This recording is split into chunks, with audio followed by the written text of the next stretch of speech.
ഹരേ കൃഷ്ണ. ഇന്ന് നമുക്ക് വളരെ സ്വാദിഷ്ടമായ ചോറിനൊക്കെ ഒഴിച്ചു കൂട്ടാൻ പറ്റുന്ന ഒരു ചുരക്ക കൂട്ടാനാണ് വെക്കുന്നത്.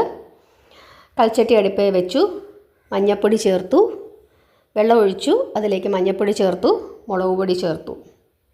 എന്നിട്ട് നന്നായിട്ട് ആ വെള്ളം തിളച്ച് വന്നപ്പോൾ അതിനകത്തേക്ക് ചെറിയ കഷ്ണങ്ങളാക്കി അരിഞ്ഞ് വെച്ച ചുരക്ക അത് ചേർത്തു.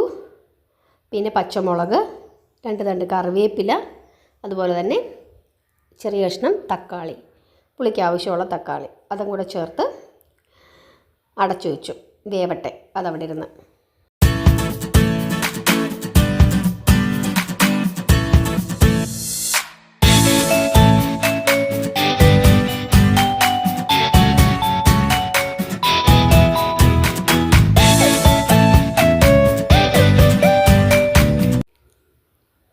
കഷ്ണങ്ങളൊക്കെ നന്നായിട്ട് വെന്തു. അപ്പോഴേക്കും അതിനകത്തേക്ക് ഞാൻ വൻപയർ വേവിച്ച് വെച്ചിട്ടുണ്ടായിരുന്നു. വേവിച്ച് വെച്ചിരുന്ന വൻപയർ അതിനകത്തേക്ക് ചേർത്തു. ഉപ്പും ചേർത്തു. ഒരു മിനിറ്റ് ഒന്ന് എല്ലാം കൂടെ ഒന്ന് യോജിച്ചു തിളയ്ക്കാൻ വേണ്ടിയിട്ട്. കാരണം ഉപ്പൊക്കെ ഒന്ന് കഷ്ണത്തിലൊക്കെ ഒന്ന് പിടിക്കണം. ആദ്യമേ വേണമെങ്കിൽ ഉപ്പ് ചേർക്കാം, ഞാൻ ചേർത്തില്ല എന്നുള്ളതേ ഉള്ളൂ. എല്ലാം കൂടെ ഒന്ന് യോജിക്കാനായിട്ട് ഒന്ന് അടച്ചു വെച്ചു.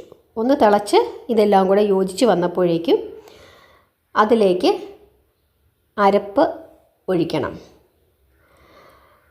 അരപ്പ് തേങ്ങയും ജീരകവും കൂടി ചേർത്ത അരപ്പാണ്. അത് നന്നായിട്ട് അരച്ചിട്ട് അതിനകത്തേക്ക് ചേർത്തു.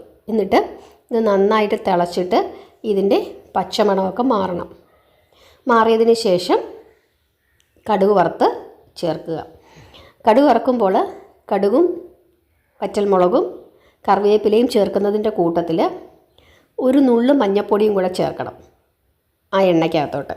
എന്നിട്ട് വേണം കടുക് വറുത്ത് ചേർക്കാനായിട്ട്. ഹരേ കൃഷ്ണ. നല്ല രുചിയുള്ള ഒരു ചുരക്ക കൂട്ടാനാണ്. എല്ലാവരും ഒന്ന് ഉണ്ടാക്കി നോക്കൂ വല്ലപ്പോഴും ഒക്കെ. ഹരേ കൃഷ്ണ.